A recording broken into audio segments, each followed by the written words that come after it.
శ్రీమాత్రే నమ. జయ గురు దత్తాత్రేయ నమ. ఈ వీడియోలో మనం కన్యారాశి వారికి జూలై నెల మాస ఫలితాలు తెలుసుకుందాం. మరి కన్యారాశి వారికి ఇంచుమించుగా ఈ నెలంతా కూడా బుధుడు 11వ స్థానంలో సంచరించడం జరుగుతుంది. అటు రాశ్యాధిపతిగా సంచరించడం వల్ల స్వయం కృషితో తన యొక్క తెలివితేటలతో ధన సంపాదన పెరుగుతుంది. ఎక్కువగా బుధుడు విద్యా సంబంధించిన విషయాల వారికి, వ్యాపార రంగంలో ఉన్న వాళ్ళకి బాగా ఉపయోగించడం జరుగుతూ ఉంటుంది. అయితే ధనంలో రొటేషను ఎక్కువగా పెరుగుతూ ఉంటుంది. అయితే ఒక మోసం వల్ల, ఏదైనా ఒక నష్టపోవడం వల్ల, అనుకున్న సమయానికి ఇతరుల ధనం మనకి ఇవ్వకపోవడం వల్ల కొన్ని ఇబ్బందులు పడడం జరుగుతూ ఉంటుంది. అందుకని కంపల్సరీగా మీరు ఈ నెలంతా కూడా ఆర్థిక సంబంధించిన విషయాల్లో ఏదైనా వ్యవహారం చేసినప్పుడు క్యాష్ అండ్ క్యారీ లాగా చేయాలి తప్ప తర్వాత ధనం ఇస్తానన్న విషయంలో ఏదైనా వ్యాపార లావాదేవీలు చేసినా, ఒక పని చేపట్టి మీరు పూర్తి చేసిన సమయానికి ధనం రాక ఇబ్బంది పడవలసి ఉంటుంది. అంటే పని మాత్రం సజావుగా సాగుతుంది, ఇబ్బంది అయితే లేదు. దశమాధిపతిగా లాభస్థానంలో ఉండడం వల్ల ఉద్యోగరీత్యా ఎక్కువగా తిరగవలసి ఉంటుంది. అలాగే మీ యొక్క కొత్త ప్రయత్నాలు కూడా ఫలిస్తాయి. కొత్త వారితో పరిచయం ఏర్పడుతుంది. ముఖ్యంగా కొత్త ఫ్రెండ్ సర్కిల్ ఏర్పడడం వల్ల వాళ్ళతో, అంటే సాధారణంగా మీరు ఏ విధంగా చాలా ఈజీగా ఎంటర్టైన్మెంట్గా సరదాగా ఉంటారో అటువంటి వ్యక్తులే మీకు పరిచయం అవడం వల్ల మీకు వారితో సమానంగా ఇద్దరి యొక్క స్వభావాలు కలడం వల్ల చాలా వరకు ఆనందంగానే ఉంటుంది, హ్యాపీగానే ఉంటుంది. మరి కొంతమందికి ఈ సమయంలో వివాహ ప్రయత్నాలు కూడా ఫలిస్తాయి. కొత్త స్నేహితులు ఏర్పడతారు, కొత్త అవకాశాలు రావడం జరుగుతుంది. అలాగే ఉన్న ఆదాయంతో పాటు అదనపు ఆదాయం కూడా ఏర్పడడం జరుగుతుంది. అంటే ఓవరాల్గా ఈ నెలంతా కూడా మీకు ఈ బుధుడు చాలా అనుకూలంగా ఉండడం వల్ల హ్యాపీగానే ఉంటుంది. అలాగే మనకి జూలై 16 తర్వాత 11వ స్థానంలోకి మరొక గ్రహం వచ్చి చేరుతుంది, అదే రవి. దానివల్ల ఏమైందంటే మీకు బుధాదిత్య యోగం అన్నది ఏర్పడడం జరిగింది. ఇది మీలో ఉన్నటువంటి జ్ఞాపక శక్తిని పెంచుతుంది, మీలో ఉన్నటువంటి టాలెంట్ పెరుగుతుంది. విద్యార్థులకి స్కాలర్షిప్ వస్తుంది, అనుకున్న సీట్లో ప్రవేశం వస్తుంది. అలాగే పై అధికారుల నుంచి కానీ లేదంటే మీ యొక్క గురువుల దగ్గర నుంచి కానీ తగు విధమైన ప్రోత్సాహం రావడం వల్ల చాలా వరకు ముందుకు వెళ్ళడం జరుగుతూ ఉంటుంది. అలాగే ఎక్కువగా ఈ కన్యారాశిలో ఈ చిన్న చిన్న ఉద్యోగస్తులు, ఈ సినిమా టీవీ ఇండస్ట్రీలో పార్ట్ టైం చేసుకునే ఉద్యోగస్తులు, క్రీడాకారులు, ఈ ఎంటర్టైన్మెంట్ విభాగం వల్ల, అంటే మొత్తం 24 శాఖల్లో చిన్న చిన్న శాఖలంతా కూడా ఈ కన్యారాశిలోనే ఉంటారు. వారికి ఈ సమయంలో మాత్రం కొంతవరకు వారి యొక్క ఆదాయం పెరుగుతుంది. అంటే ఒక బోనస్ లాగా ప్రస్తుతం ఉన్నటువంటి ఆదాయంతో పాటు ఒక అదనపు ఆదాయం వస్తుంది. ఏదైనా ప్రభుత్వ పథకం కూడా మీకు రావడం వల్ల కొంతవరకు ఫైనాన్స్ పరంగా అనుకూలంగా ఉండే అవకాశం ఉంది. అంటే ఎక్కువగా ఈ కన్యారాశి వారు ధనం ఉన్నా లేకపోయినా, ఆదాయం రెగ్యులర్గా ఉన్నా లేకపోయినా, ఏదో కొంత ఉన్నంతలోనే బయట వారికి కష్టాలు తెలియకుండా సుఖంగా ఉన్నట్టే వారి జీవితం సాగుతూ ఉంటుంది. అటువంటి వారికి ఈ సమయంలో కొంత బెటర్ రావడం జరుగుతుంది. మొత్తం మీద ఇది ఓకే. దాని తర్వాత 12వ స్థానంలో కుజగ్రహ సంచారం.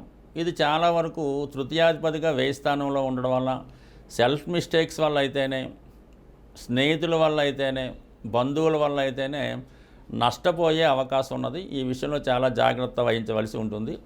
అలాగే కేతు వ్యయ స్థానంలో ఉండడం వల్ల ఇతరుల చేతిలో మోసపోవడం జరుగుతూ ఉంటుంది. అంటే మీకు ఏదైనా ఒక ఉద్యోగం ఇప్పిస్తానో లేదంటే ఒక మంచి అవకాశం మీకు వస్తుందనో ముందుగా మాయమాటలు చెప్పి మీతో ముందుగా కొంత ఇన్వెస్ట్మెంట్ పెట్టించి తర్వాత కనబడకుండా పోయే అవకాశం ఉంది. కాబట్టి అటువంటి ప్రలోభాలకు ఏమీ లొంగకుండా ఏదైనా క్యాష్ అండ్ క్యారీ లాగా ముందు పని అయిన తర్వాతే డబ్బులు వాళ్ళకి ఏదైనా బహుమతో లంచమో ఇవ్వాలి తప్ప ముందుగానే మీరు ప్రలోభాలకు లొంగి ఒకసారి కమిట్ అయ్యారంటే మాత్రం ఇది తరచుగా మీకు అదే రిపీట్ అవుతూ ఉంటుంది. మీరు కూడా ఏంటంటే ఒకసారి ఖర్చు పెట్టాం కదా ఇంకా పోకుండా దాన్ని ఖర్చు పెట్టడం వల్ల మోసపోయే అవకాశం ఉంది. కాబట్టి సాధ్యమైనంత వరకు ఈ విషయంలో చాలా వరకు జాగ్రత్తగా ఉండండి.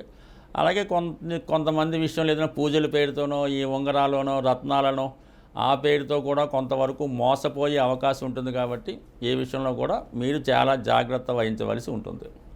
ఇక ముఖ్యంగా మీకు ఏంటంటే ధనాధిపతిగా ఉన్నటువంటి శుక్రుడు భాగ్యస్థానంలో ఉండడం వల్ల కుటుంబంలో ఒకరికి ఏదైనా ఉన్నత ఉద్యోగం కానీ, విదేశ అవకాశం కానీ రావడం జరుగుతుంటుంది.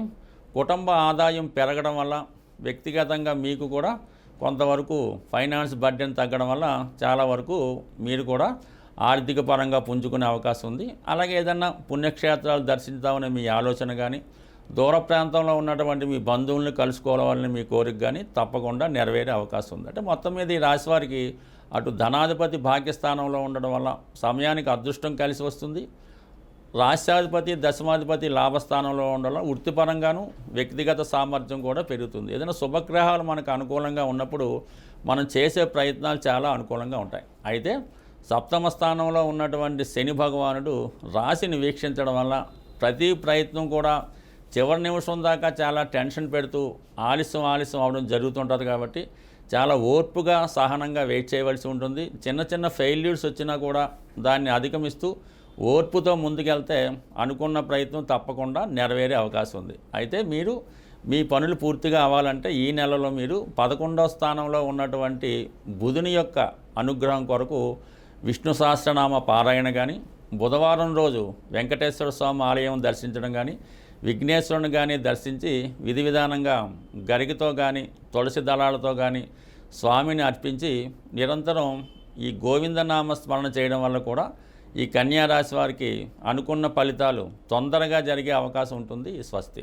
మనకి ఈ జూలై నెల 10వ తారీఖు వరకు ఈ గురుమౌఢ్యం ఉండడం వల్ల చాలా వరకు వివాహాలు లాంటి చేయడం జరగదు. మళ్ళీ జూలై 10 నుంచి ఇక రాబోయే శ్రావణ మాసం నుంచి వివాహాలకి టైం స్టార్ట్ అవుతుంది. కాబట్టి ఎవరైతే వివాహం కొరకు అమ్మాయిలు అబ్బాయిలు ఎదురు చూస్తున్నారో వాళ్ళకి సులభమైనటువంటి రెమెడీ చెప్పడం జరుగుతుంది. అది నమ్మకంతో చేయడం వల్ల తొందరగా వివాహం జరగడానికి అవకాశం ఉన్నది. ముఖ్యంగా అబ్బాయిలు మంగళవారం రోజు అంటే వివాహం అయ్యే వరకు కూడా ప్రతి మంగళవారం విఘ్నేశ్వరుడి ఆలయంలో కానీ హనుమాన్ ఆలయంలో కానీ జిలాబీ అంటే ఒక సీటు జిలాబీతో చేసింది పంచిపెట్టడం వల్ల అనుకూలత ఏర్పడుతుంది. అలాగే ఈ అబ్బాయిలు ఒక స్ఫటికమాల ధరించవలసి ఉంటుంది. ఈ స్ఫటికమాల ధరించడం వల్ల శుక్రగ్రహ అనుగ్రహంతో తొందరగా వివాహం జరగడానికి, అలాగే భార్యాభర్తల మధ్య ఏదైనా విభేదాలు ఉన్నవాళ్ళు కూడా ఈ స్ఫటికమాల ధరించడం వల్ల ఆ విభేదాలు తొలగే అవకాశం ఉన్నది. కాబట్టి దాన్ని ధరించడం మంచిది. అలాగే చాలా కాలంగా వివాహ ప్రయత్నాలు చేస్తూ పెళ్లి సంబంధాలు బాగా దగ్గరకు వచ్చి ఎవరైతే మిస్ అవుతున్నారో వాళ్ళు ఒక గురువారం రోజు ఏదైనా దంపతులకు కానీ ఏదైనా ఒక వెంకటేశ్వర స్వామి ఆలయంలో కానీ అమ్మవారికి ఎరుపు రంగు చీర, అయ్యవారికి పసుపు రంగుతో కూడుకున్నటువంటి పంచెల సాపు ఆలయంలో ఇవ్వడం కానీ, లేదన్నా ఎవరన్నా దంపతులు ఎవరైతే అన్యోన్యంగా ఉన్నారో దంపతులకి బహుమతిగా ఇవ్వడం వల్ల వివాహానికి ఉన్నటువంటి ఆటంకాలు తొలగే అవకాశం ఉన్నది.